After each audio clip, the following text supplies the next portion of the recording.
What if I told you that a 17-year-old boy called 911 in the middle of the night and calmly admitted that he had just stabbed his own twin sister, but insisted he never meant to hurt her? According to him, everything felt like a dream until he suddenly woke up holding a knife. Was this a heartbreaking accident caused by sleepwalking, or the perfect excuse to hide a deliberate murder? Before we uncover the truth, let me know in the comments where you're watching from. It's always fascinating to see how many different countries and cities follow these real-life mysteries. The emergency operator answered a routine 911 call, expecting another ordinary night in Harris County. Instead, a terrified teenage voice delivered a confession that instantly changed everything. The caller identified himself as Benjamin Elliott and admitted that he had stabbed his sister. His voice shook with panic as he repeatedly said he thought it had all been a dream. He begged the dispatcher to help save her, explaining that she was still barely alive while revealing that the two of them were 17-year-old twins. Their parents were still asleep inside the house, completely unaware that an unimaginable tragedy had already unfolded. Following the dispatcher's instructions, Benjamin rushed to wake his parents while emergency responders raced toward the home. Keep going, don't stop. Airway clear, 1, 2, 3. Compression rate is too slow. What is happening? Is he breathing? Keep pushing, we're losing him. Benjamin continued insisting that everything had started as a dream before suddenly becoming real. Moments later, paramedics arrived and took over life-saving efforts while police secured the scene. Nobody inside that house could yet understand how a normal family night had turned into a nightmare that would soon attract national attention. As officers escorted Benjamin away from the scene, one statement immediately caught investigators' attention. He repeatedly claimed that he had been dreaming when the attack happened. That explanation sounded almost impossible to believe. Some people questioned why a teenager would keep a large knife beside his bed, while others wondered whether sleepwalking could truly explain such a violent act. The case quickly attracted medical experts, investigators, and prosecutors, all asking the same difficult question: could someone actually kill another person while still asleep? Among the experts asked to evaluate the case was neurologist Dr. Gerald Simmons. He carefully reviewed Benjamin's explanation and the available evidence. While he acknowledged that unusual behaviors during sleep can happen, others remained unconvinced from the very beginning. Prosecutors believed Benjamin had indeed killed his sister, but questioned whether sleepwalking could really excuse what had happened. They found no evidence of ongoing conflict between the twins, yet they also struggled to identify any clear motive. That missing motive would eventually become one of the most debated aspects of the entire investigation. Benjamin's own family refused to believe he had intentionally harmed his sister. His father described the loss as unbearable and insisted he had never viewed his son as someone capable of murder. Benjamin himself repeatedly said he loved his sister deeply and called her his closest friend. According to him, he could never have intentionally attacked the person who meant the most to him. Those emotional statements created an even greater mystery because they stood in complete contrast to the horrifying crime that had just occurred. The investigation then shifted back to the morning of September 29, 2021. Inside a Harris County Sheriff's interrogation room in Houston, Texas, detectives asked Benjamin to explain everything from the beginning. He described falling asleep after spending time on his phone. The next thing he remembered, he said, was the terrifying sensation of stabbing something. According to Benjamin, he suddenly realized he was standing inside his sister's bedroom. He immediately switched on the light, saw blood, panicked, tried to stop it, the bleeding with a pillow, grabbed his phone, and called 911 without knowing what else to do. While Benjamin recounted those events, his parents were reliving the same horrifying moments from their own perspective. His father remembered hearing the emergency call and rushing toward Megan's bedroom after realizing something was terribly wrong. When he entered the room, he found his daughter critically injured. His wife followed only moments later, still struggling to understand what had happened inside their home. Soon afterward, paramedics took over CPR, while police removed Benjamin from the house and placed him in a patrol vehicle. The entire family remained trapped in confusion, desperately hoping Megan would somehow survive. Benjamin stayed handcuffed inside the police car for hours while investigators processed the home as a homicide. His parents repeatedly asked officers for updates about Megan's condition, but nobody would answer their questions. Feeling isolated and helpless, they eventually contacted a longtime family friend who was also an attorney. It was through him, not through the police, that they finally learned the heartbreaking truth. Megan had died from her injuries. The news devastated the family, but detectives deliberately chose not to reveal that. Instead, detectives continued questioning Benjamin, allowing him to believe his sister was still receiving medical treatment. Investigators considered this a standard interrogation technique designed to encourage honest conversation. During the interview, Benjamin repeatedly asked whether Megan was okay, while detectives shifted the discussion toward their relationship. He consistently described Megan as his best friend. There had never been rivalry, recent arguments, or serious disagreements between them. According to Benjamin, they shared a close bond that had never been broken by conflict, making the alleged absence of any motive even more puzzling for everyone involved. Benjamin also cooperated fully. He handed over his iPhone password, allowed detectives to examine his phone, denied having any history of mental illness, spoke openly about his future plans. He explained that he hoped to study mechanical engineering in college and was even preparing to take the SAT within days. Detectives also asked about the knife used in the attack. Benjamin explained that his father had given it to him earlier that same day. It was an Air Force survival knife that had fascinated him because the family regularly enjoyed camping and outdoor activities together. Only after nearly 2 hours of questioning did detectives finally tell Benjamin the news he had been desperately hoping wasn't true. Megan had not survived. The moment those words were spoken, the teenager appeared devastated. Said they could never imagine Benjamin intentionally hurting his sister. According to them, he had always been protective of Megan, while she admired and trusted him more than anyone else. That close relationship only made the tragedy even more difficult to understand.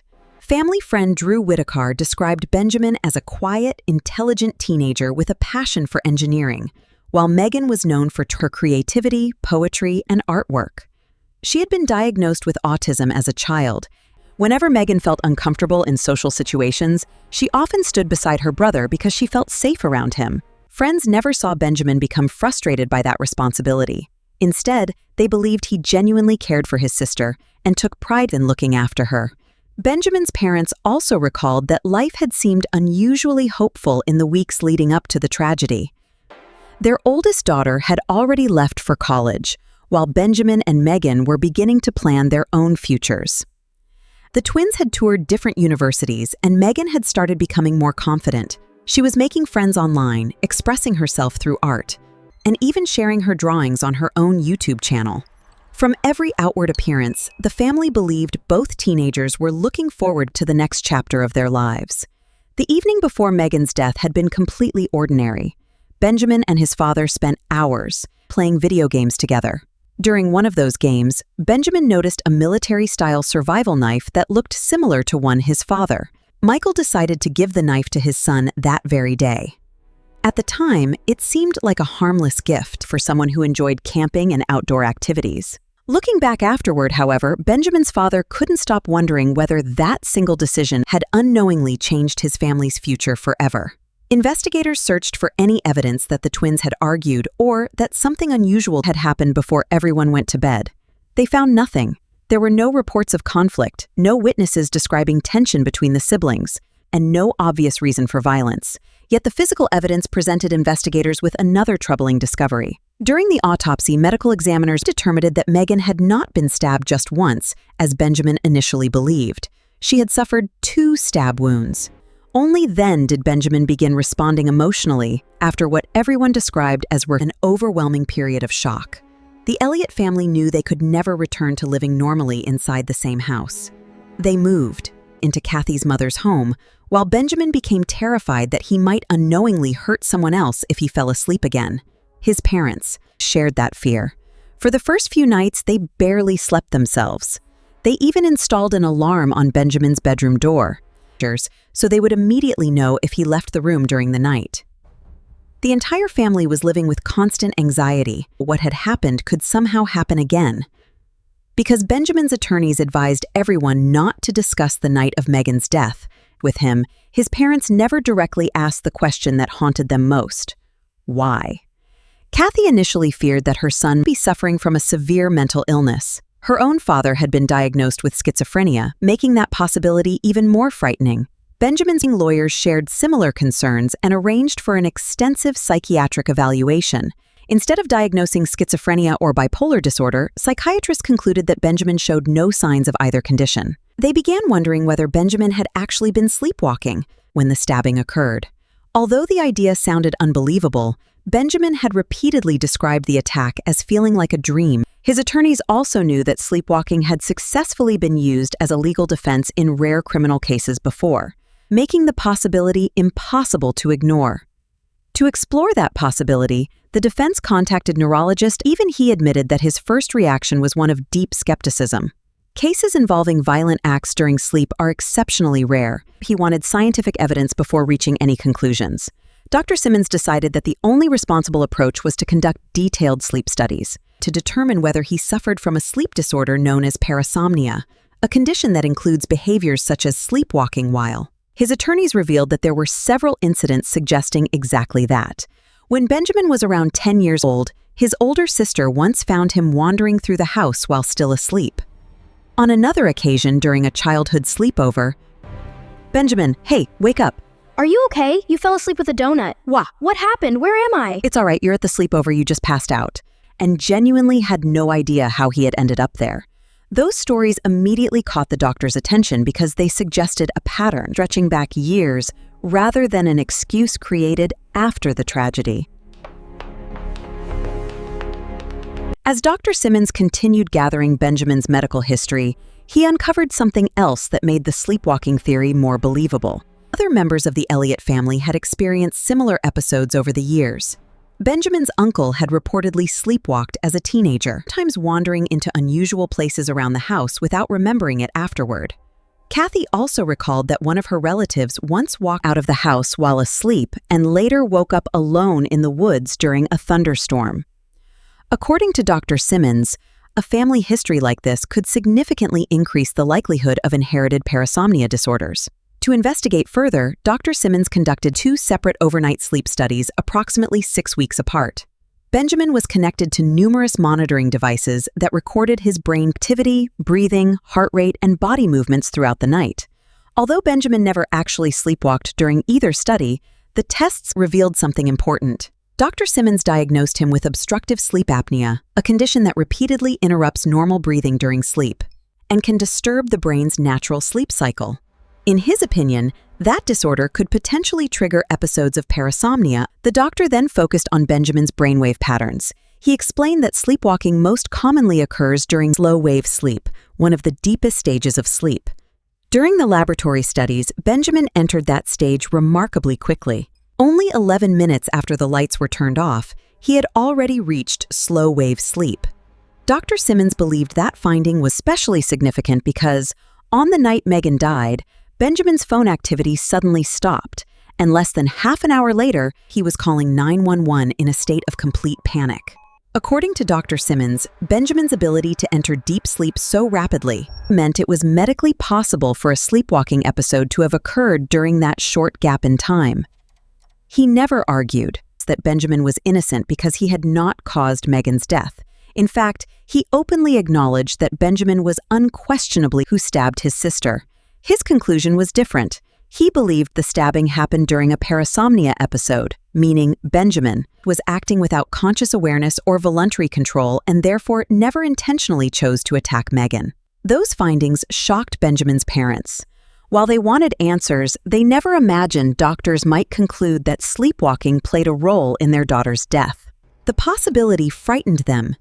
They hoped prosecutors would carefully consider Dr. Simmons' conclusions and perhaps even dismiss the murder charge altogether, in the opposite direction.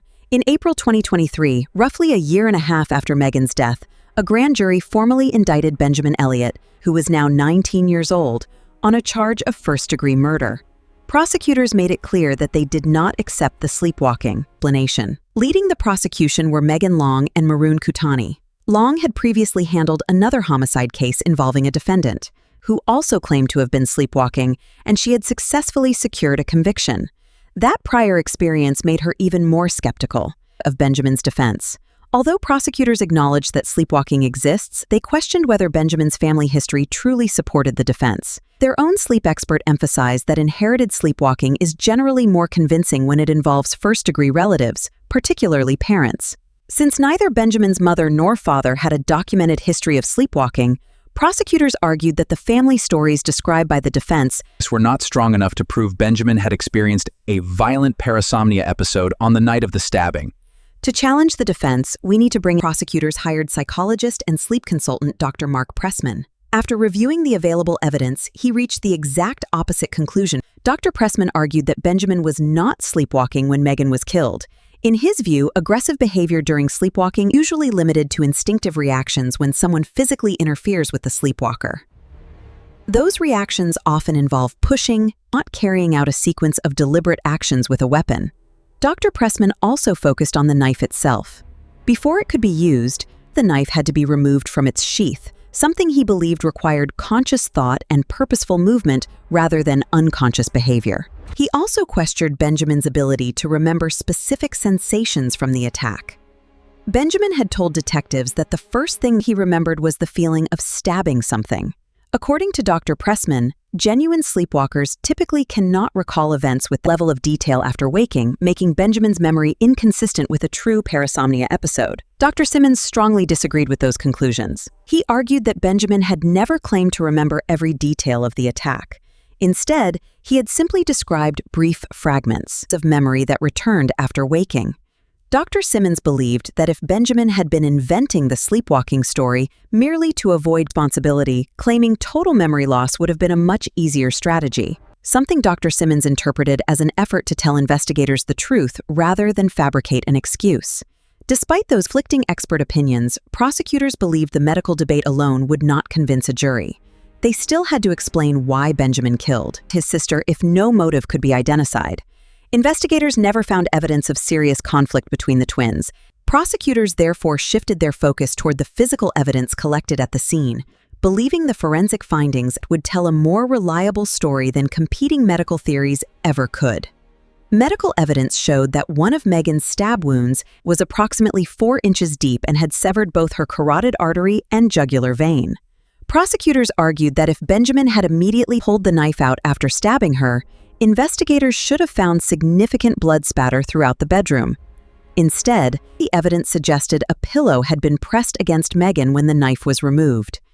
Benjamin insisted he used the pillow, only because he was desperately trying to stop the bleeding and save his sister. Prosecutors rejected that explanation. Prosecutors also questioned Benjamin's behavior immediately after the stabbing.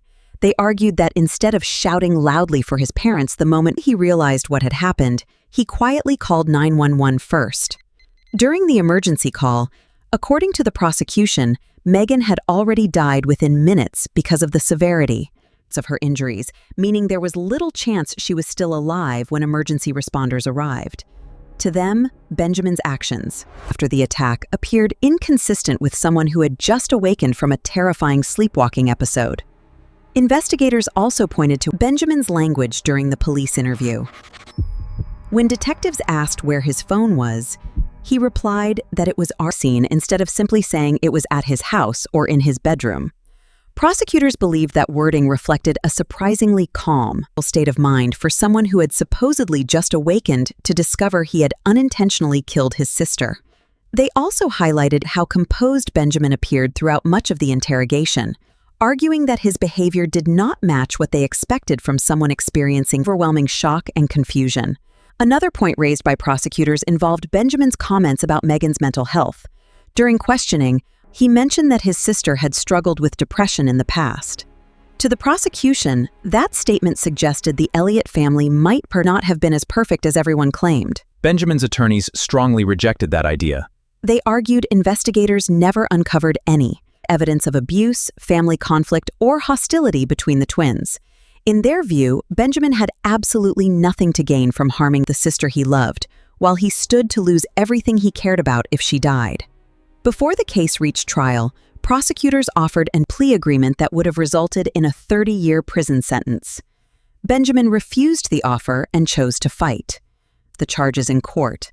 His family believed accepting the deal would mean admitting to an intentional murder they insisted had never happened. They had already lost Megan, and now they feared they were about to lose Benjamin as well. With no agreement reached, the case moved. toward a courtroom battle where medical science, forensic evidence, and emotional testimony would all be placed before a jury. Benjamin Elliott's first-degree murder trial began on February 18, 2025. His attorneys knew convincing a jury would not be easy. They openly admitted that telling people their client had killed his twin sister while sleepwalking sounded unbelievable. Even prosecutors recognized they faced a challenge, because they still could not present a clear motive for the crime. Nevertheless, they insisted motive was unnecessary. Their position was simple. Regardless of why it happened, Benjamin was the person who entered Megan's bedroom and killed her. During opening statements, prosecutors reminded jurors about Benjamin's 911 call and his behavior throughout the interrogation. The forensic evidence and the pillow found at the scene all pointed toward an intentional killing rather than an unconscious act. Benjamin's father was even asked to identify his daughter's autopsy photograph in court, forcing the family to relive their worst memories in front of the jury. It became one of the most painful moments of the entire trial. When the defense presented its case, Benjamin's attorneys argued that the prosecution had misunderstood both the evidence and the science behind sleep disorders. Sleepwalking is a genuine medical condition, not a fabricated excuse. According to them, Benjamin's desperate 911 call demonstrated exactly opposite of what prosecutors claimed. They reminded jurors that he immediately called for help, repeatedly begged for Megan to survive. Several witnesses supported the defense's version of Benjamin's character. Family friend Drew Whitaker described him as a caring brother who had always looked after Megan. Childhood friend Anand Singh testified about the sleepover years earlier when Benjamin had been found asleep while eating a donut, waking up completely confused. Spent hours explaining the medical evidence and the sleep studies that convinced him Benjamin had experienced a violent parasomnia episode rather than an intentional act of murder. Prosecutors responded by calling Dr. Mark Pressman back to the stand. He maintained that Benjamin was fully awake during the attack and emphasized that Benjamin's memory of the event, combined with how quickly he seemed to regain awareness. During closing arguments, prosecutors again argued that Benjamin deliberately entered Megan's bedroom, stabbed her twice, and used the pillow during the attack. The defense rejected that interpretation, reminding jurors that trying to conceal a murder would hardly place an immediate 911 call while desperately asking emergency responders to save the victim. Truly knew what happened inside the Elliott household. She then made a statement that stunned everyone in the courtroom, telling jurors many people had come to support Benjamin, but no one had come for Megan. Benjamin's family strongly disagreed with those remarks, believing every person present was mourning Megan just as deeply. After 4 days of testimony, the case was finally handed to the jury for deliberation. The jurors later revealed that their first vote was divided 7-5. Several members of the jury even had personal experience with sleepwalking through relatives or their own children, making the decision especially difficult. They carefully reviewed Benjamin's interrogation, his behavior, the expert testimony, and all the forensic evidence before eventually reaching a unanimous verdict. After approximately 4 hours of deliberation, the jury found Benjamin Elliott guilty of murder. Benjamin, who had chosen not to testify during the trial, later described the verdict as a miscarriage of justice and insisted he had never intentionally murdered his sister. The following day, court returned for sentencing. Prosecutors asked the judge to impose a 40-year prison sentence, arguing that Megan deserved justice. However, one juror personally requested leniency, expressing concern for Benjamin's family and the unusual circumstances surrounding the case. Ultimately sentenced Benjamin to 15 years in prison, explaining that it was the sentence he believed he could live with. After receiving that sentence, Benjamin questioned why anyone who truly believed he had deliberately murdered his sleeping sister would ask the court for mercy. Even after the trial ended, Benjamin continued rejecting the prosecution's interpretation of the evidence. He denied whispering during the 911 call, explaining that he had been panicked rather than calm. He also insisted the pillow had been used only to stop Megan's bleeding, not to silence her. As for his composed appearance during the interrogation, Benjamin said he had tried talking about college and the SAT simply to distract himself from the horrifying reality of what had happened. He admitted that he once blamed himself, because he had been holding the knife, but over time came to believe that he never consciously chose any of those actions. Today, one heartbreaking question still divides everyone who has followed this case. Did Benjamin Elliott intentionally kill the sister he loved anyone else, or did an extremely rare sleep disorder destroy 2 lives in a single night? The jury reached its conclusion, but many people continue debating whether justice was truly served.